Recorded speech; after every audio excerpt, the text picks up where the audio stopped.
आपकी आंखों को इस्तेमाल करेगा, आपका जीभ को इस्तेमाल करेगा, आपके हर अंग को इस्तेमाल करेगा शैतान, है ना। फुसलाएगा शैतान नहीं, अभिलाषाएं, है ना। आप और हम पाप के दास बन जाते हैं फिर, यदि हम उसकी आज्ञाओं को मानेंगे। कैसा करता है मालूम, कैसा करता है मालूम, पाप आपको झूठ बोलता है। क्या झूठ बोलता है? अरे ये अभिलाषाओं को उकसा के गलत काम करो तो मजा आएगा, मजा आएगा। ये मसीही जीवन जो आप जी रहे, जो पवित्रता का जीवन जा रहे, इसमें क्या मजा है, वो आपको उकसाएगा। हिब्रानियों 11 अध्याय का 25 वचन में क्या लिखा है पाप के बारे में, पढ़िए। हिब्रानियों 11 का 25 में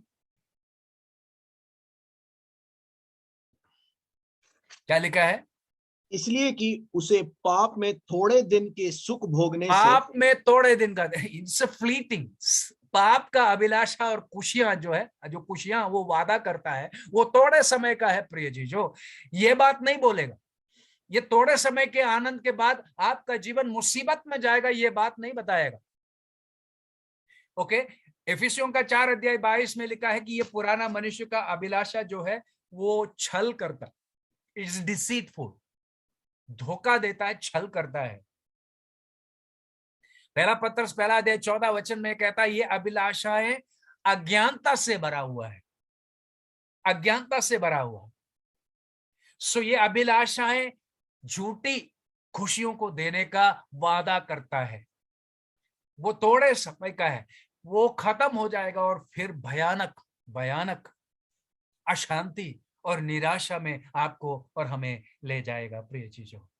कभी संतुष्टि नहीं दे सकता है। रोमियो 6 अध्याय का 21 वचन में क्या लिखा है? 6 का 21 में क्या लिखा है? यदि आप अपने अभिलाषाओं को के हावी हो जाते हैं, यदि आप अपने आप को दे देते हैं, क्या करेगा? क्या लिखा है? अतः जिन बातों से अब तुम लज्जित होते हो, उनको उस समय तुम क्या फल पाते हो, क्योंकि उसका अंत तो मृत्यु है। क्या है अंत उसका? यदि आप अभिलाषाओं के अपने आप को देते रहेंगे, है ना, कलीसिया में आप बहुत स्पिरिचुअल दिखाएंगे, खड़े होके दुआ करेंगे, गाना गाने में आगे रहेंगे, पर आपका व्यक्तिगत जीवन में आप प्रतिदिन हार रहे हैं। शरीर की अभिलाषाएं आपको कब्जा कर रखा है, हर बुराई आपके शरीर के अंगों से आप कर रहे हैं, वो अंत में किसकी ओर ले जाएगा? मृत्यु की ओर ले जाएगा। पहला पत्रस 2 अध्याय 11 वचन पढ़िए।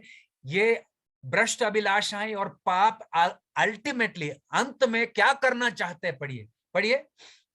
हे प्रियो, मैं तुमसे विनती करता हूं कि तुम अपने आप को परदेशी और यात्री जानकर उन सांसारिक अभिलाषाओं से जो आत्मा से युद्ध करती है बचे रहो। Because which war against your soul, जो आपके आत्मा के विरोध में क्या कर रहा है? लड़ रहा है। सो देखिए, आप देखिए अंत में प्राण के लिए, आपके प्राण के लिए, आपकी आत्मा के लिए लड़ाई है।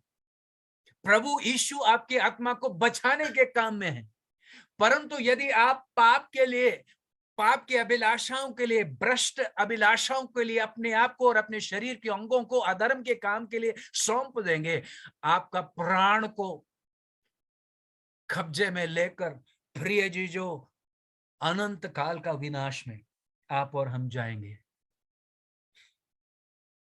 आप और हम जाएंगे।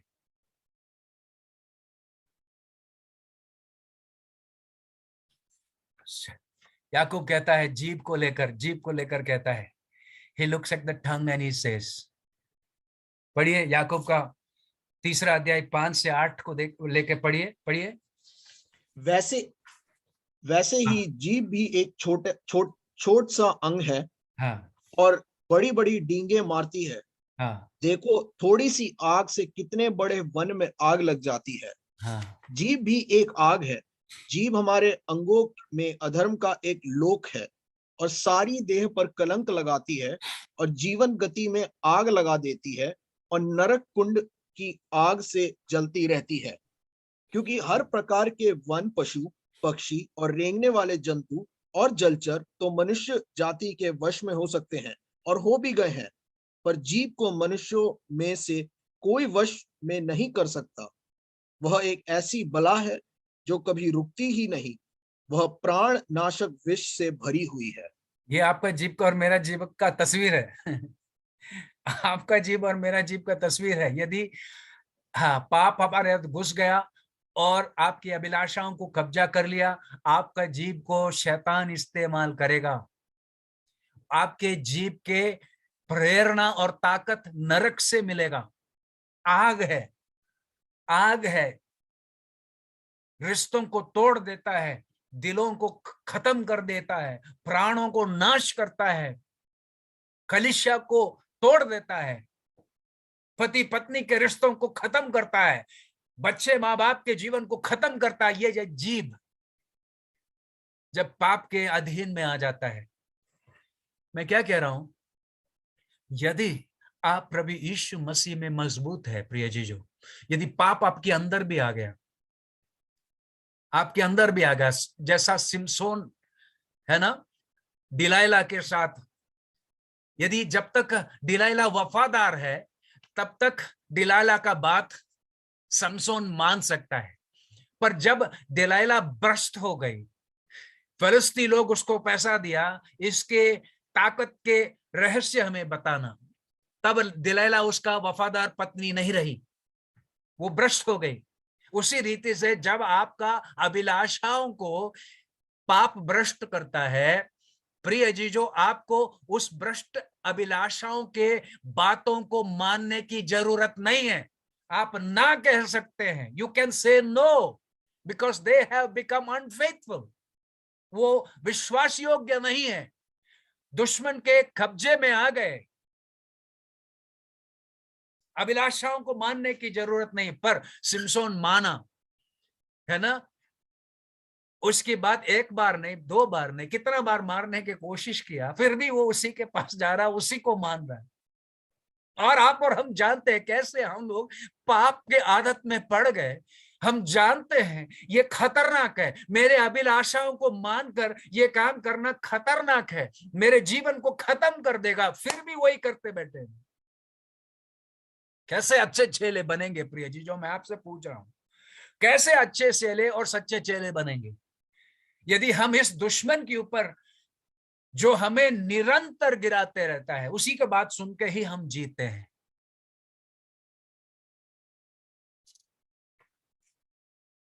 दिलैला के बाद, भ्रष्ट की अभिलाषाओं के बाद ही हम सुनते हैं। सो हमें चुनना है, चुनना है, क्या हम प्रभु के अधीन रहेंगे, प्रभु के द्वारा उकसाया हुआ या आत्मा के द्वारा उकसाया अभिलाषाओं को मानेंगे, या शरीर की उकसाया हुआ अभिलाषाओं को मानना। ये चुनना पड़ेगा प्रिय जी, वी हैव टू चूज।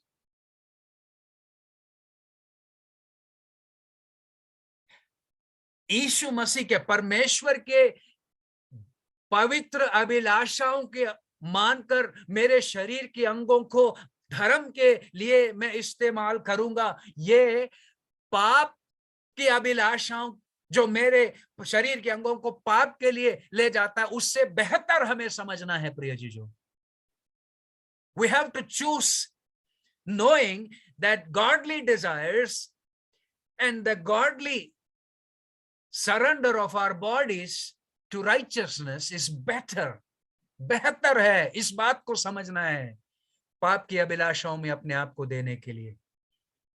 आप क्या सोचते हैं प्रिय जी, जो अपने जीवन में क्या बेहतर है, प्रभु यीशु के साथ पवित्रता में जीना, या आपके भ्रष्ट अभिलाषाओं के अनुसार आपके शरीर के अंगों को अधर्म के लिए देना अच्छा है? आप निर्णय कीजिए इसका और चुनाव कीजिए, सही चुनाव, बुद्धिमत्ता से चुनाव।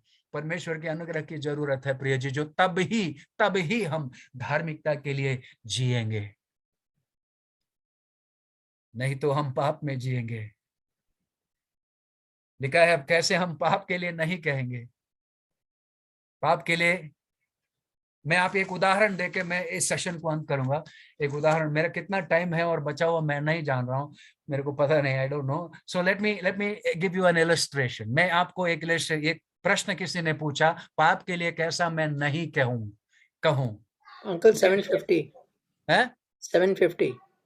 So what time I finish? 7:50. 10 more minutes. All right. Okay. So मैं कहानी बताऊं. एक ग्रीक मिथोलॉजी है, ये एक ग्रीक का एक कहानी है. ओके. यूलिसिस करके एक आदमी था जो उन दिनों में, पुराने समय में, जहाजों में ही चलता था. नए नए देशों में, नए नए जगहों में जहाजों में जाता था, है ना. और बहुत से एडवेंचर किया करते थे. सो कहा जाता है कि एक इलाका है जहां कुछ जीव जंतु होते थे जिसको साइरन्स कहते हैं. ये साइरन्स जो है, ये बहुत ही अच्छा मीठा स्वर से भरा हुआ गीतों को गाते थे. और जब कोई जहाज वहां से जाता है, वहां से जाता है, तो ये म्यूजिक, ये गाना इतना आकर्षित है कि